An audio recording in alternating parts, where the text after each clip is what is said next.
Hey everybody, my name is Melanie McIntosh, and this week my topic was Sub-Saharan Africa, pre-colonial times. Let's begin at early settlement. The early humans in Sub-Saharan Africa were gatherers. They worked hard to gather their food sources. There is evidence that they gathered nuts, grasses, and tubers around 16,000 years BCE. 10,000 years ago, we begin to see evidence of these settlements beginning to practice settled agriculture. This means they began to domesticate livestock and crops for their food source. During this time in Africa, and still today, women primarily took care of the livestock, crops, and other agricultural responsibilities. Because of this, in bearing children and raising them, women became a very important part of sub-Saharan culture. Many of the early religions in these areas also began to hold special regard toward female goddesses because of women and their essential roles in society. Pre-colonial African society. Family units were the most important part of social units in the African culture.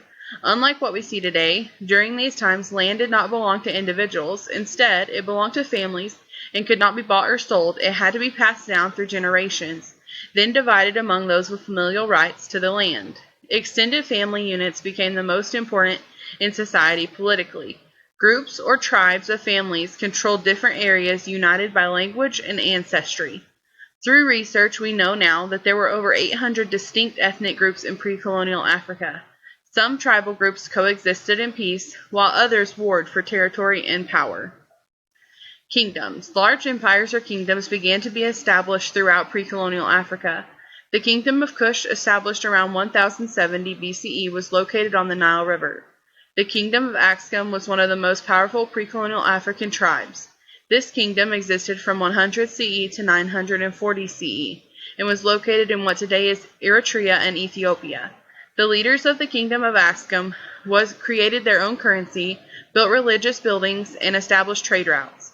The Empire of Ghana was the first state in West Africa. Ghana lasted from 350 CE to around the 1200s. Ghana had a large capital city, markets for trading goods, and a taxation system. This picture down here, I put the link for photo credit that you can click, from what I found on the internet, is an example of a currency that was created in Africa. So I just thought that was really cool, and I wanted to include it. Now, moving on to the transatlantic slave trade.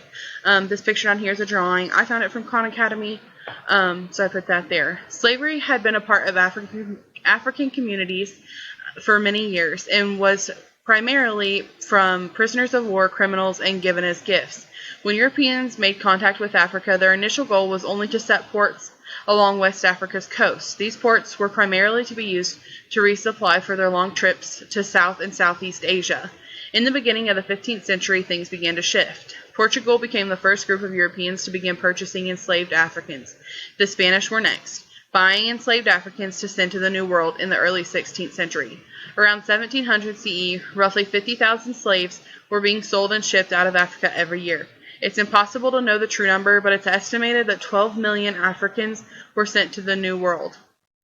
It was much easier for the slave trade to have such a deep root because of the distinct separate regions or tribes in Africa. Africans seen themselves as members of a tribe or group rather than united Africans. 20% of the men, women, and children that were boarded on the ships and bound for the Americas never made it. Unsanitary conditions, disease, and discipline caused many to be thrown overboard at sea. Late agriculture. During the same time as the slave trade, during the later years of pre-colonial Africa, the African groups practiced something called shifting cultivation. This practice is where one piece of land is farmed over a period of time and then is abandoned until it recovers its natural resources. Farmers would return to their abandoned land after many years, burn out the vegetation to replenish nutrients in the ground.